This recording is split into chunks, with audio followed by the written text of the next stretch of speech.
Bienvenidos al curso de funciones analíticas. Continuamos estudiando los números complejos y sus propiedades.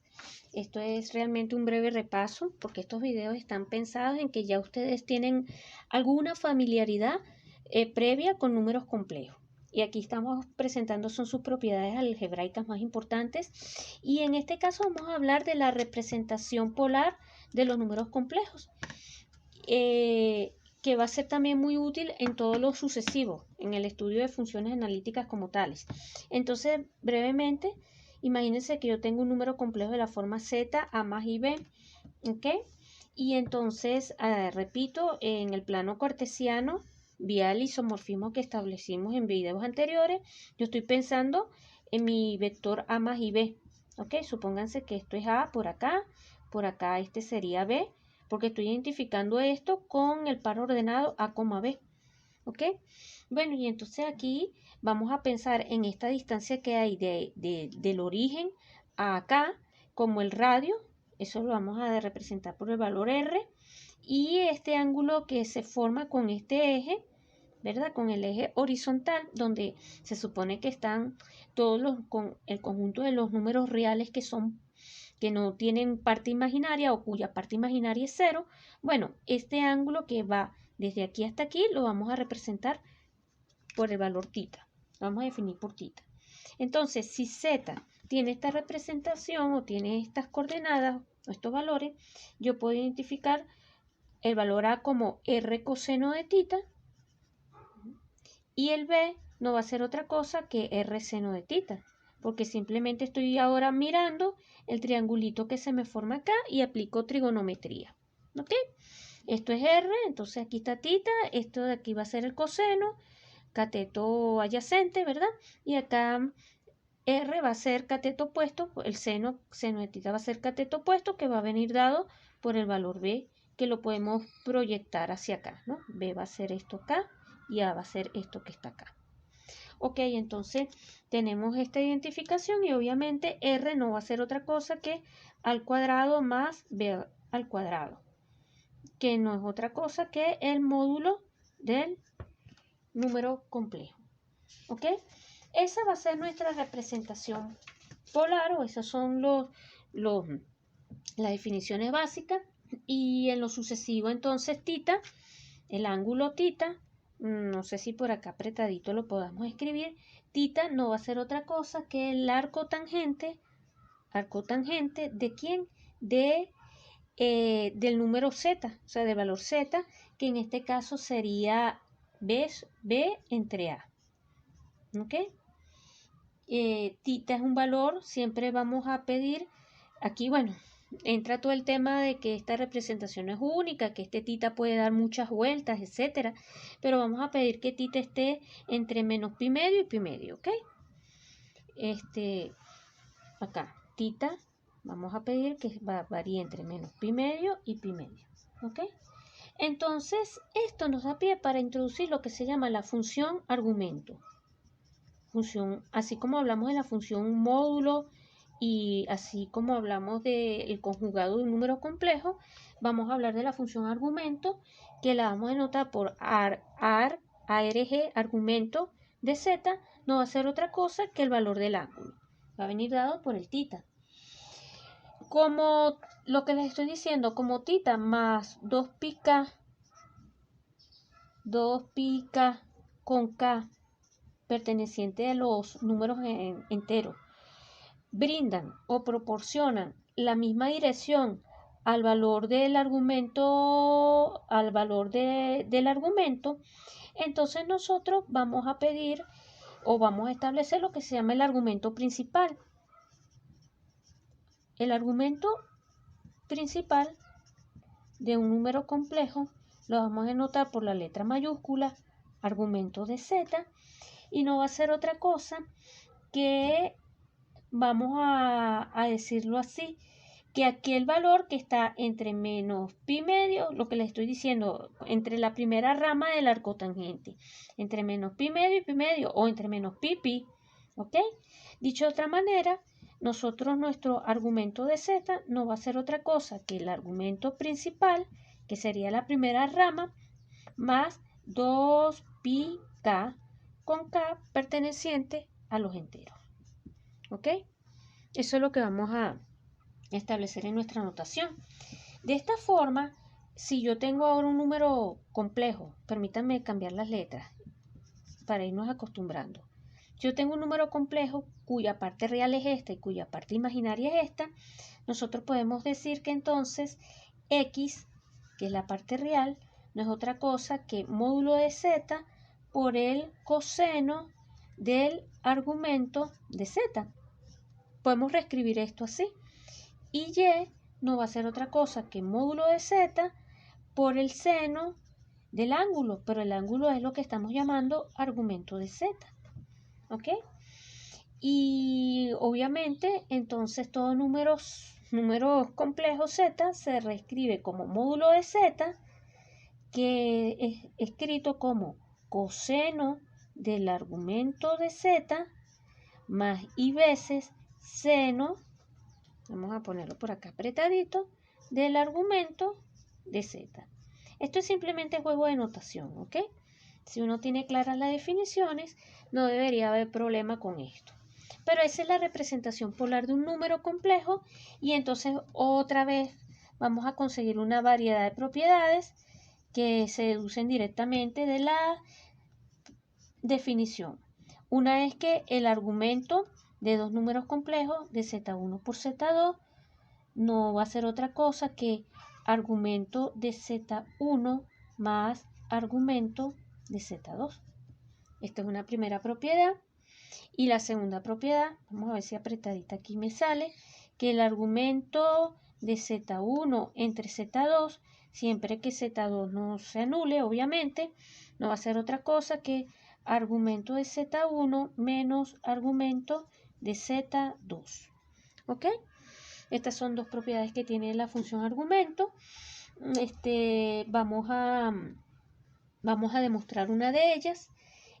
Obviamente la primera, la propiedad se deduce directamente cuando ustedes entonces dicen esto, ¿no? Z1 no es otra cosa, repito, que módulo de Z1 que multiplica a, vamos a llamarlo coseno de alfa más I seno de alfa. Es decir, para no escribir tanto, vamos a decir que alfa es el ángulo o es el argumento de Z1. ¿Ok? Entonces escribo Z1 así, expreso Z2 de la misma manera, módulo de Z2 por coseno de beta más I seno de beta, donde beta es el argumento de Z2. ¿Ok?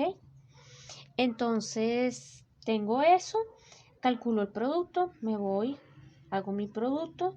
Formalmente sería cuando yo realice este producto. Vamos a ver, vamos a escribirlo por acá, módulo de Z1 por módulo de Z2. Aquí voy a abrir un corchete que va a ser largo y no creo que entre en toda la línea, así que voy a tener que dividir.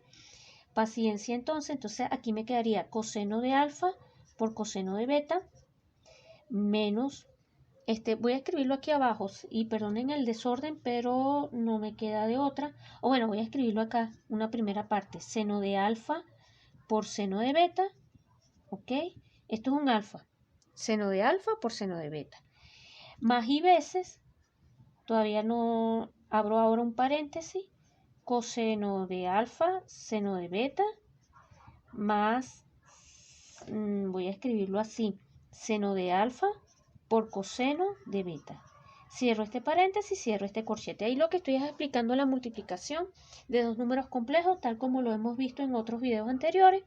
Y entonces esto no es otra cosa que esto, módulo de Z1 por Z2, que multiplica, si ustedes aplican las propiedades trigonométricas de suma de ángulos, tanto para el coseno como para el seno, aquí quedaría coseno de alfa más beta, más I veces seno de alfa más beta.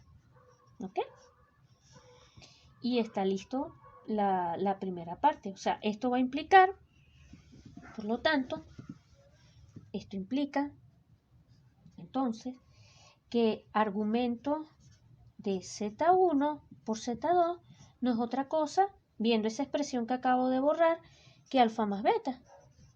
¿ok? Porque cuando ustedes miran la parte real, o sea, perdón, cuando ustedes miren el argumento de este número, que ya el cual expresamos, calculamos explícitamente, bueno, el argumento va a ser alfa más beta.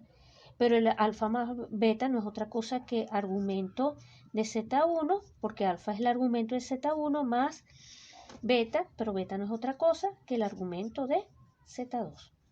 Entonces ahí tienen demostrada la propiedad A. Análogamente se demuestra la propiedad B y inclusive de la propiedad B, o sea, de esa diferencia de argumentos, uno puede ver lo siguiente, o sea, uno puede concluir que, por ejemplo, argumento de Z barra no es otra cosa que menos argumento de Z. ¿Ok? Yo les dejo como ejercicio la segunda parte.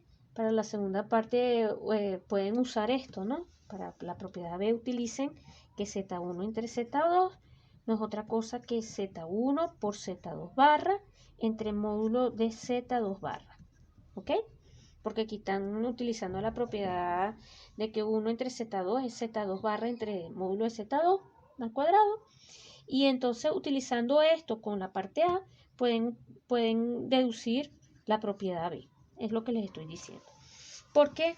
Porque con eso uno entonces puede, ya para ir cerrando este video, obtener lo que se llama la fórmula de Moivre. ¿Ok? Esta fórmula es muy útil y nos dice que si n es un número natural mayor que 1, podemos tener que coseno de tita más i seno de tita a la n va a ser igual a ¿qué cosa? A coseno de n tita más i seno de n tita. Esta es una fórmula muy útil y muy bonita que se demuestra por inducción. Por inducción, obviamente, vamos a suponer, por inducción para n igual 1 es cierta. Vamos a suponer cierta la fórmula para n igual k y vamos a verificar entonces para n igual a k más 1. Si n es de la forma k más 1, cuando expresemos esto, seno de tita elevado a la k más 1, esto no es otra cosa que coseno de tita más i seno de tita elevado a la k por coseno de i más i seno de tita. Perdón, coseno de tita más i seno de tita a la k, coseno de tita más i seno. ¿Ok? Por propiedades de potenciación simplemente. Acá aplicamos la hipótesis inductiva. La hipótesis inductiva nos dice que esto de acá es k tita más i seno de k tita. Esto está dentro del argumento del seno. Estoy omitiendo los paréntesis para no recargar tanto la anotación porque ya el marcador no ayuda. Y acá escribimos exactamente lo mismo. El último paso es simplemente multiplicar, ¿no? Si ustedes multiplican estos dos o aplican la definición de multiplicación de dos números complejos, esto es un complejo donde esta es la parte real y esta es la parte imaginaria, esta es la parte real, esta es la parte imaginaria. Aplicando entonces la definición de producto de dos números complejos, esto me quedaría así. Coseno de k tita por coseno de tita menos seno de k tita por seno de tita. ¿Ok? Espero que ahí apretadito me entre. Creo que no, así que la voy a escribir acá un poquito más chiquito, más i veces, y aquí va la parte imaginaria. Seno de k tita por coseno de tita más coseno de k tita por seno de tita. Y aquí cierro el paréntesis, acá apretadito. Entonces, ajustamos un poquito para que se vea. De esta línea a esta última línea, que la dividí en dos porque si no, no se ve bien en el video, lo que hicimos fue multiplicar estos dos números complejos.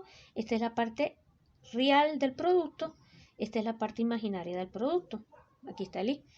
Y entonces, si ustedes ven esto no es otra cosa. Aplicando ahora trigonometría, esta última línea, vamos a ver si aquí apretadito lo puedo hacer. Esto va a ser igual entonces a, por trigonometría, coseno de k más 1 de tita, todo esto está dentro del argumento, más i veces seno k más 1 de tita. Todo este k más 1 de tita está dentro del argumento del seno y todo esto está dentro del argumento del coseno. Lo que pasa es que no quiero escribir doble paréntesis porque me parece que bueno, lo escribí, pero es pesado para la vista, ¿no? Pero entonces con esto estamos demostrando la fórmula y no solo estamos demostrando la fórmula, ya para cerrar este video estamos concluyendo lo siguiente en términos de argumento, que el argumento de z a la n es exactamente lo mismo que argumento de n por z, ¿ok? Eso es lo que nos permite concluir el teorema de Moivre, y esto es cierto, no solo lo hicimos por inducción para n en los naturales, pero esto se puede extender también para parámetros más generales, ¿ok?